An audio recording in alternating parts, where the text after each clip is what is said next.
My name is Zharif. I'm a registered nurse at Prince Court Medical Center. What I like about this course, well, one is that because it's 4 days, it doesn't interfere with my job.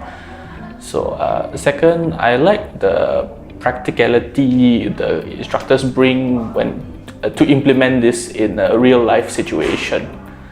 That is, and also their experience in the matter also is quite knowledgeable.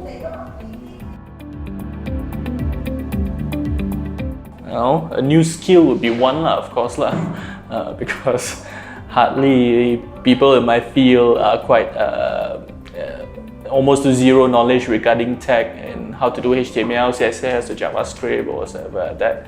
So it'll look good on my resume is one. Another one is to implement this to use this skill in my future ideas. Perhaps it will be most beneficial. So if I will talk to the tech guys, they tell me something, so I won't be blurred that much by knowing what the hell do they mean by that.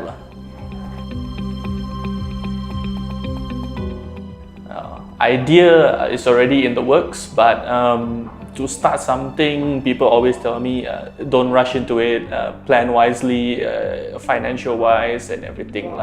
So in the future perhaps, but no specific date or anything yet.